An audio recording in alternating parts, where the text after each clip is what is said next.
ফিরে এসেছে পাহাড়ে বর্ষবরণ উৎসব বৈশাখী। পার্বত্য চট্টগ্রামের পাহাড়িদের প্রধানতম সামাজিক ও সাংস্কৃতিক এই উৎসবকে সামনে রেখে পাড়ায় পাড়ায় চলছে কোমর তাঁতে কাপড় বুননের কাজ।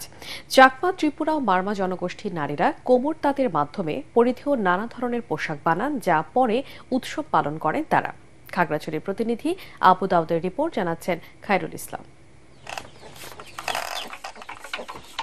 আর কদিন পরে শুরু হবে পাহাড়ের সর্ববৃহৎ সামাজিক ও সাংস্কৃতিক উৎসব বৈশাখী।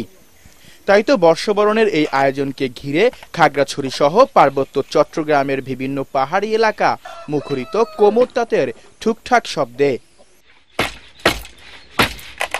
ঘরের আঙিনায় গৃহিণী ও কিশোরীরা তৈরি করছেন পিনন হাদি, রিনাই রিচা ও থামি। বৈশাখের জন্য আমি প্রচুর অর্ডার পেয়েছি, এজন্য আমি প্রতিদিন ব্যস্ত সময় পার করছি। অনেক মানুষরা আমার থামিতে পছন্দ করে বলে অনেক অর্ডার পেয়েছিলাম। আমি কিনতে আসছে হচ্ছে আমাদের ত্রিপুরার পোশাক, যাকে বলে রিনাই রিসা। আমরা সবসময় চেষ্টা করি পিনন হাদি পরেই আমাদের সংস্কৃতি এবং ঐতিহ্যকে সামনে তুলে ধরার। কোমর তাঁতে বোনা তৈরি এসব পোশাকের বাজার দরও বেশ চড়া। ভালো নকশার কারণে অনেক পিনন হাদি ও থামির দাম 20,000 টাকা পর্যন্ত উঠে থাকে।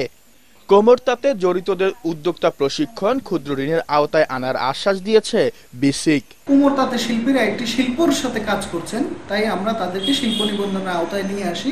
ক্ষুদ্র এবং কুটির শিল্পের পোষক প্রতিষ্ঠান হিসেবে তাদেরকে ঋণের জন্য সুপারিশ করব। যান্ত্রিকতার এই যুগে এখনো টিকে আছে পাহাড়িদের ঐতিহ্যবাহী এই কোমর তাঁত। তবে বিলুপ্তির হাত থেকে রক্ষায় পার্বত্য চট্টগ্রামে এই কোমর তাঁতকে শিল্প হিসেবে বিবেচনায় নিয়ে সরকারি পৃষ্ঠপোষকতার দাবি পাহাড়িদের। Bureau report, ATN Bangla.